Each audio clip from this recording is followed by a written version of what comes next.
Hello, this is Nancy and welcome back to my channel. Today I have two DIYs for you. The first one is a pumpkin planter. I'm using two of the Dollar Tree wooden pumpkins. I'm cutting one down about 4 inches tall. That'll be the front of the planter. And just score it a couple times and then snap it right off. And then the rough edge, just sand it down.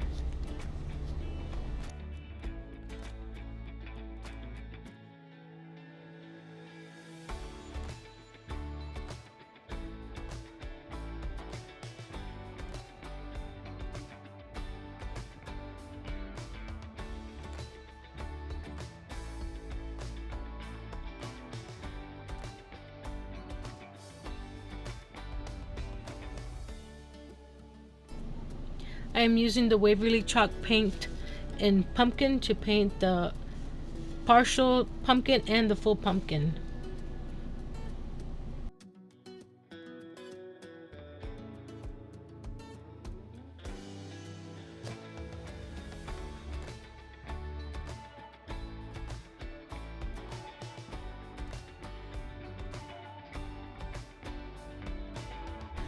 With the country plaid transfer from Chalkator and the bright white chalk paste, I'm gonna add this to the top of both pumpkins, the half piece and the full piece. Instead of doing them in two different rounds, I'm just putting one on top of the other because this transfer is really big, so that way I can do all of it at one time.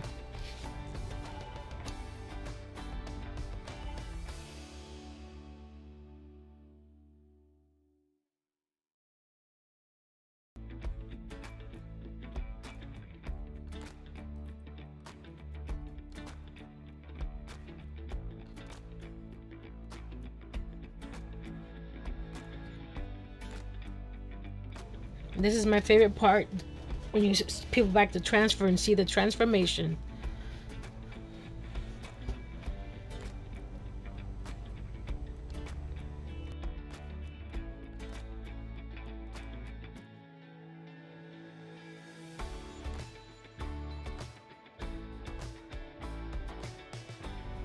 I'll leave this link to the transfer and the chalk paste that I used in the description down below.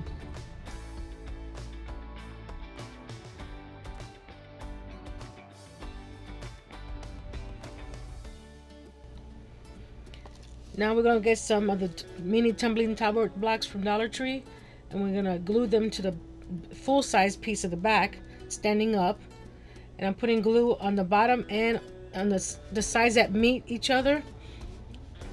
And you're gonna do that to the bottom. And I think I did 10 blocks going up each side and 4 at the bottom.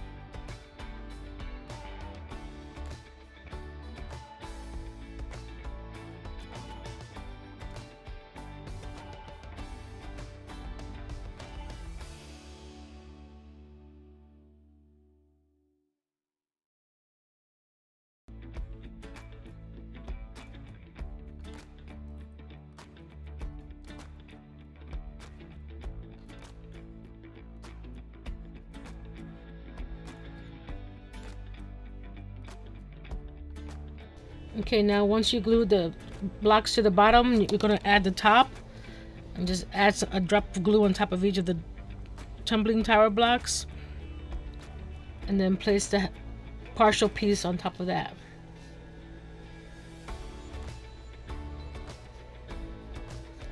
And I didn't get all the way around with the tumbling tower blocks, so I had to cut some down to fit on the top sides.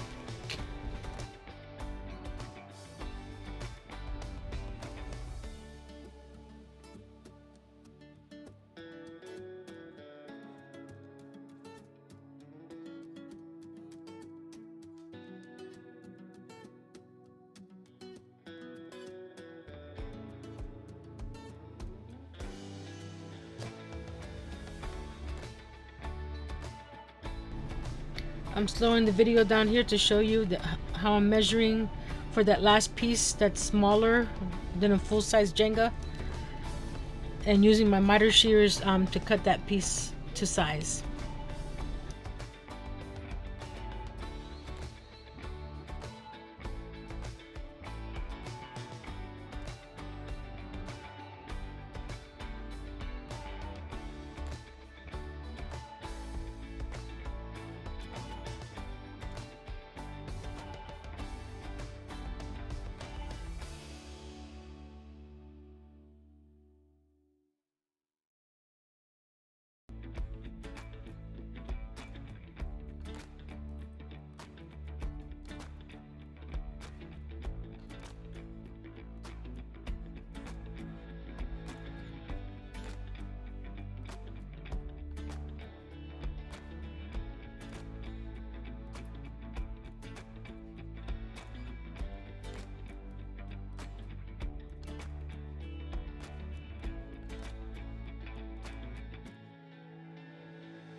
Jolly Tree has a pack of laser words in a pack of 6, I think it is, and I'm picking here which one I want to use. And I'm using the Waverly antique wax to paint it, and also I'm painting some half wood rounds to glue on the back of the sign to raise it from the actual pumpkin to give it some more dimension.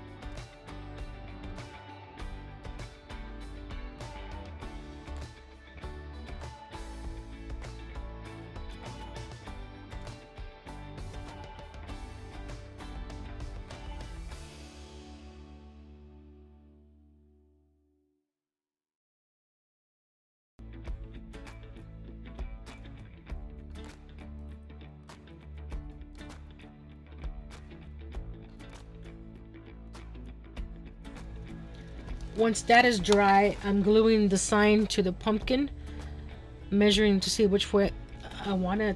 Decided to go on the right side.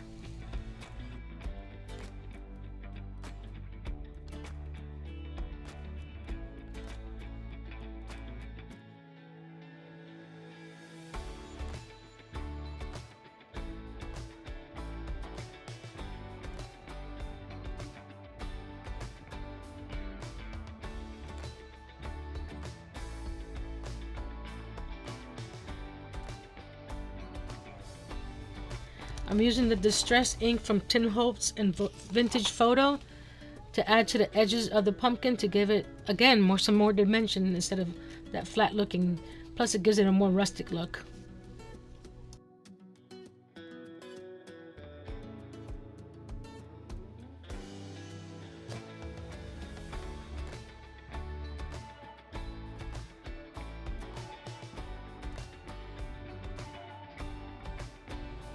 After distressing the edges, I realized I forgot to paint the blocks on the side, so I'm going back with the pumpkin as well to paint the blocks all the way around.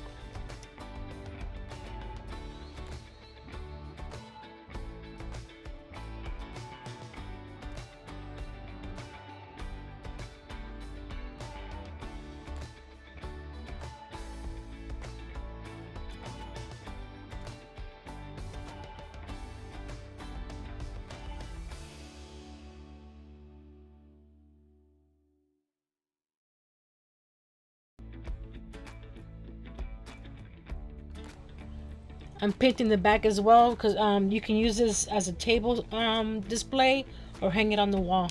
So I wanted a finished look on the back.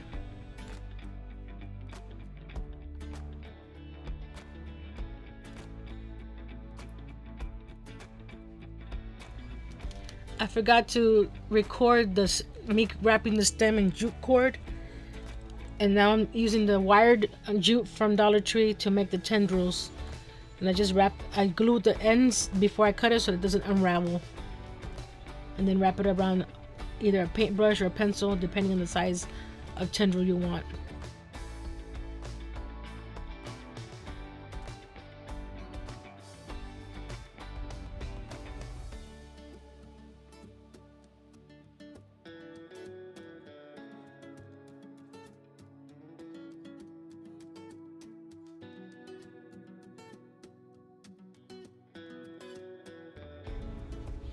Now I'm cutting and separating the florals that I'm going to be using, and I'm making also a little jute bow for the Dollar Tree scarecrow. I forgot the name of it.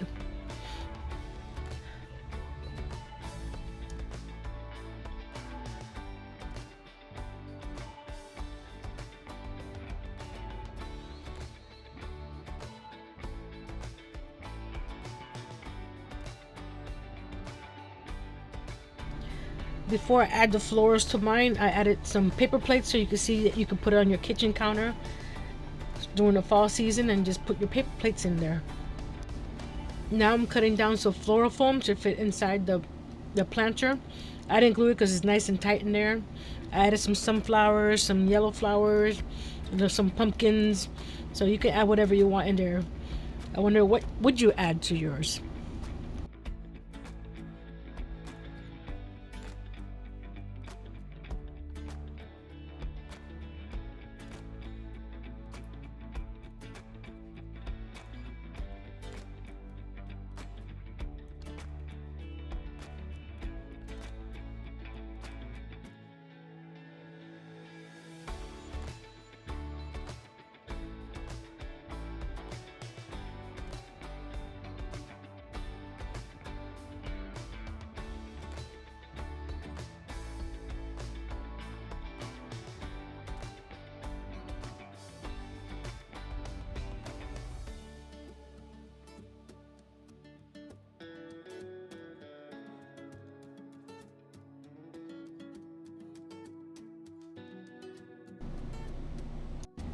Before we get on to the next DIY, this is a little bonus. I bought these little wooden squares. They're 2x2 for the calendar pictures in the back to make little magnets. So I'm showing you here that I'm using one of those squares to make our magnet, and I'm using the 1/4 inch wooden dowel, square dowel I mean, to make a frame, and then add a magnet on the back.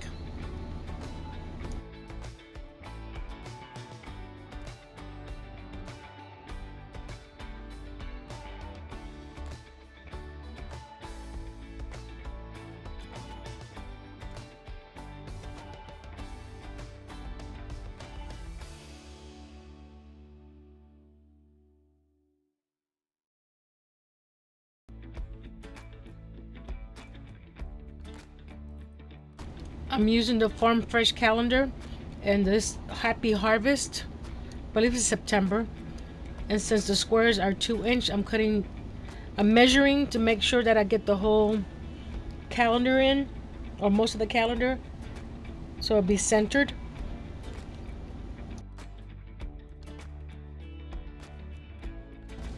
Using my 2 inch squares of wood, I needed to cut 1/2 inch from the top and the bottom on all the sides. But you can use the bigger squares. You could do a 4x4, whatever squares you want. So then I'm cutting down the calendar at 2 inches by 2 inches squares.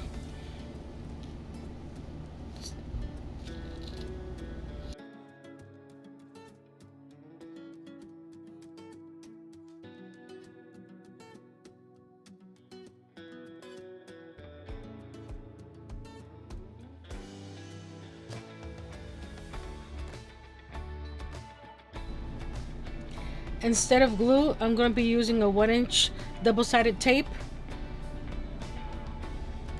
So you would need 2 pieces for each square.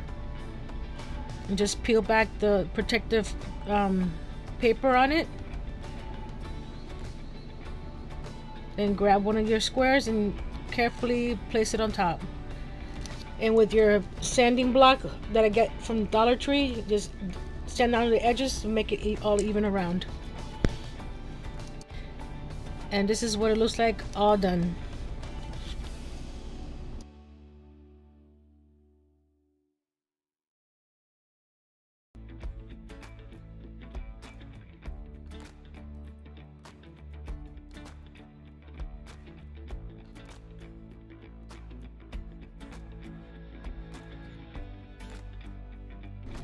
Now using a piece of 12 by 12 medium weight chipboard, I painted that black. I missed me painting it. Oh, sorry about that.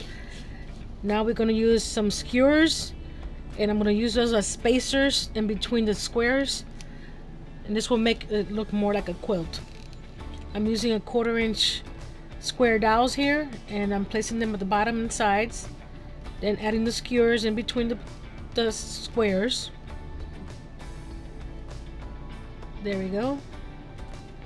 Cut those down a little bit more. And then you're going to put one on top of all those 5 right there.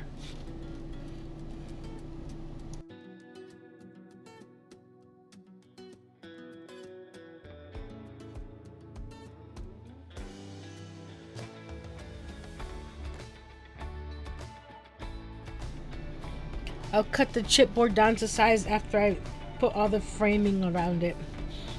Now going up the sides here, I'm using a piece of scrap 1/4 inch dowel on the side there, so that way I can measure and know how long to cut my pieces for the frame. After that, I'm painting my pieces with the Waverly antique wax on 3 sides. You don't have to glue the paint the bottom side because you're not going to see it.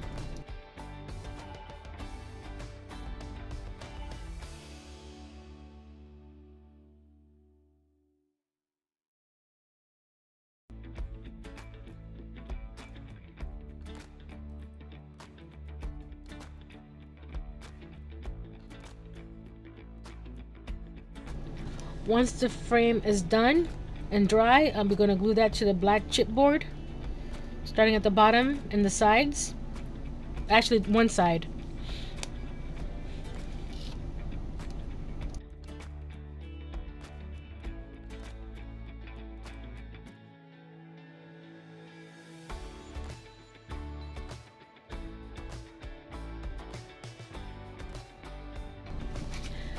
Once that frame is dry on those 2 sides, we're going to get the squares back. And I'm using art glitter glue to glue the squares to the blackboard. And I'm also bringing back the skewers that I used for the spacers. I'm using skewers, but you can use something bigger or smaller or any size you want, depending on how much gap you want in between the squares. Like I said, you don't need to use the squares either. You can use bigger squares.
Once all the squares are glued down, now we're going to bring back the other 2 sides to glue down. And for some reason I used the wrong pieces, so I had to cut this one last piece down a little bit more. So be careful when you cut the pieces that you have them in the right, when you glue them down, you have them in the right spots.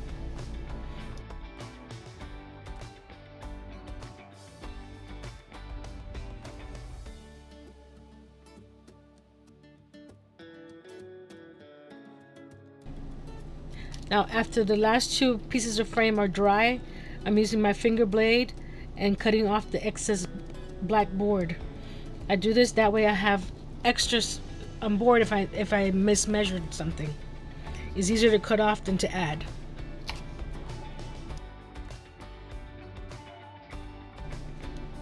Now I'm painting the exposed ends that didn't get painted, plus the black board. It has that chipboard color. I didn't like that.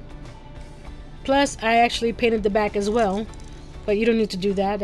It's your own preference. Now I'm playing around with some ideas for decorating it. If I wanted to decorate it, you could do a beaded garland on top to hang it. I decided to just crochet a piece of chain and then hot glue it to the back of the frame. But that's your preference, what you want to do.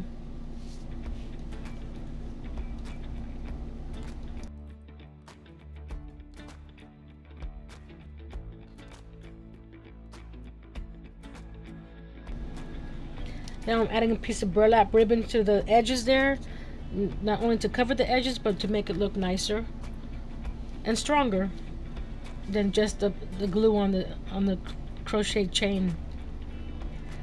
And this is the end of this video today. If you like it, give me a thumbs up. Want to share it with your friends. If you haven't subscribed, subscribe. Leave a comment below. Which part of the calendar would you want to do next? And here are some pictures. I made another one, but I used the Mod Podge and it didn't come out so pretty, but I just still like the idea of it.